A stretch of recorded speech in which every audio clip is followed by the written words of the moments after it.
Hi, I'm Jimmy. In this video, we're looking at Intel stock, ticker symbol INTC. Our goal is to look at the basics of Intel's business and then see if we can come up with a fair value for Intel stock using discounted free cash flow.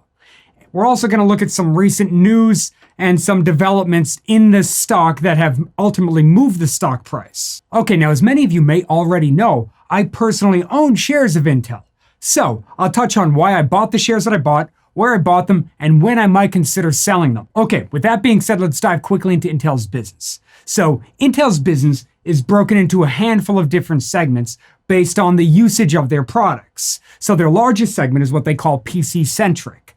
And this is where they account for revenue for the chips that they manufacture. So we might have heard about their troubles with a 10 nanometer chip or a 7 nanometer chip, troubles with manufacturing, things along those lines. Well, that's where this revenue is accounted for. So clearly this is a large part of their business. So I suppose it makes sense that when this part of their business is affected from at least a news perspective or a manufacturing perspective, well, that would ultimately hurt their stock price. But we're going to come back to this in a second. Then their next largest segment is their data center group, and that generated about a third of their revenue in 2019. Now, I'm using 2019 because 2020 is not yet completed for Intel. They announced the fourth quarter, I believe, at the end of January. So for the past 12 months, the numbers are about the same percentage. So either way, for that group, it's about a third of their overall revenue. And what that group does is they manufacture products for the cloud, enterprise, and some communication infrastructure hardware. So I think that there's a decent amount of upside for this business. Okay, then Intel also produces hardware for machine learning, for data analysis, mapping, autonomous vehicles, and the list goes on and on. So now let's look at some of the news that has driven Intel stock over the past 6 months. As we can see, it's been a fairly volatile 6 months. So the first big drop happened in July of 2020.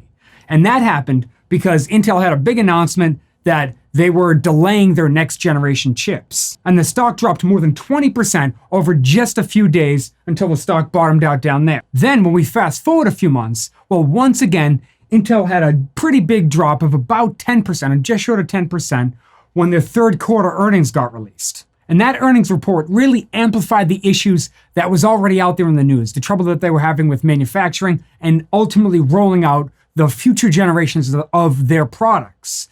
That's on top of the fact that AMD is actively competing with a lot of their products, so investors got worried and sold things off. Then the most recent sell-off happened right here, and that's when Microsoft announced that they're going to be processing some of their own chips in-house, specifically around their cloud services where they're producing those chips. So obviously that hurts Intel's revenue.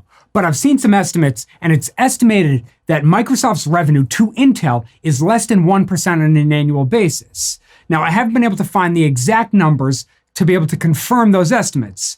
But either way, the point being that an 8 or 9% drop in the stock price, that's what happened when the news first broke. Well, that seems a little bit disproportionate to the reality.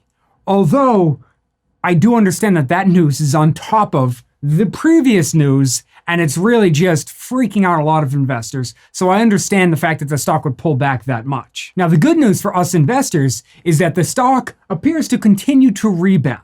Now, if you're curious, I actually bought my shares of Intel at an average price of $45.65. So I've only held my shares for the past few months, and right now I've had a decent amount of upside so far. I'm up about 12 or 13%. So do we sell our shares of Intel? Or maybe do we even buy more? Now, before we go ahead and answer that question, I think it makes a lot of sense for us to get a sense of what Intel stock could be worth, compare it to today's price, and see what we want to do from there. Now, just so we're on the same page, we're going to use discounted free cash flow. Discounted free cash flow is when we take projections for analyst estimates and we calculate what that should be worth today.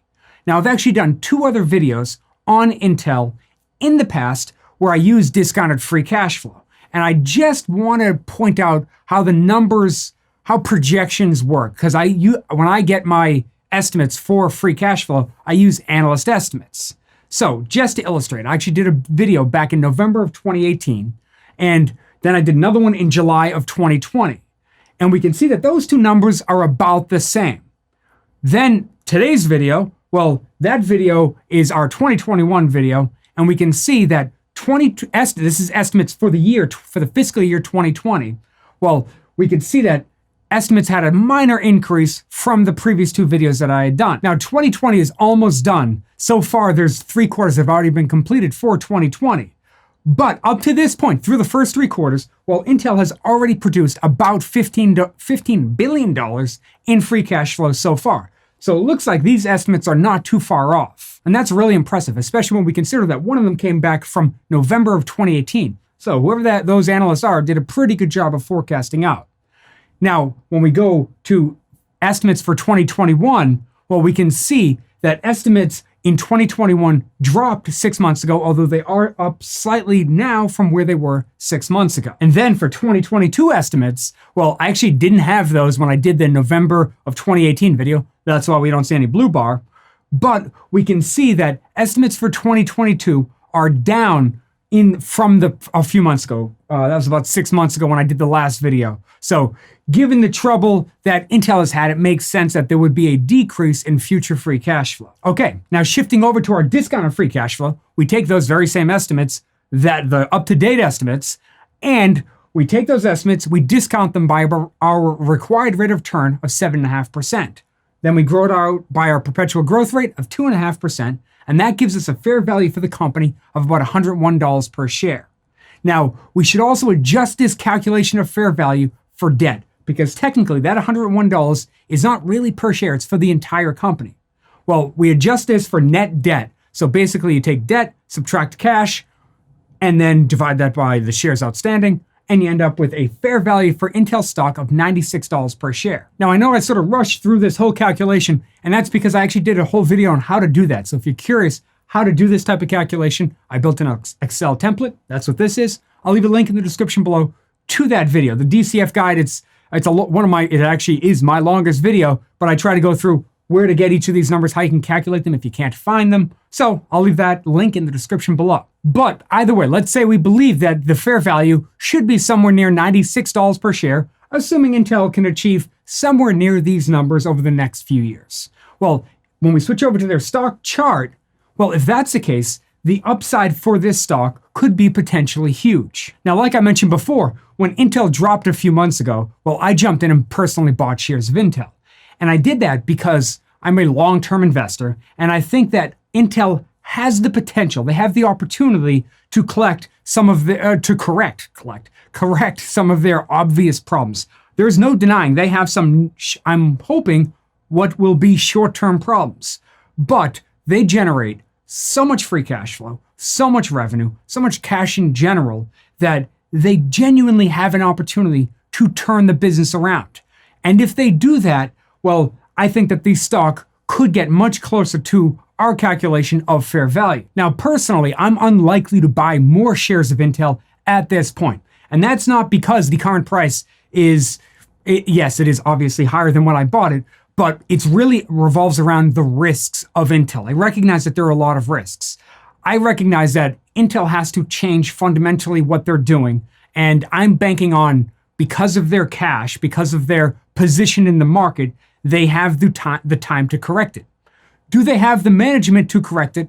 I'm not really sure. I've seen a lot of pushback about the current management team, and I believe that it's the obligation of the board of directors to ultimately replace the CEO and replace upper management if they don't correct the problems that they have. If they do that, or perhaps I'm wrong and the CEO figures out how to pull it off, if they can turn this thing around, I think that the upside for Intel is huge. But of course, there's risk that they can't, which is why, for me, I don't want to buy any more shares at this point. Instead, I'm happy to just sit here, hold my shares, and wait to see what the business does. Now, the good news is generally we'll be able to see whether or not management is achieving their goals based on the numbers that they're producing, not the number of the stock price. That stock price is too volatile. Look at how crazy this thing is. If we're using that to determine our success, I think that's wrong. I think that over the coming years, are they gradually increasing their free cash flow? Are they creating new products? Are they increasing their revenue? If they are doing those things, the stock will eventually follow suit. If they don't, well, then I would have to admit that I'm wrong. I'd bail out of the stock, and that would be that. Lesson learned. But if they can, once again, the upside could be quite big. So for me, the risk reward makes sense. Now, if you're curious how to gauge when selling a stock actually makes sense, Well, I did a video called When to Sell a Stock. So perhaps that could be a good next video for you to watch. I got a link right here. I got a link in the description below. And thank you so much for sticking with me all the way to the end of the video. I really appreciate it. Thanks, and I'll see you in the next video.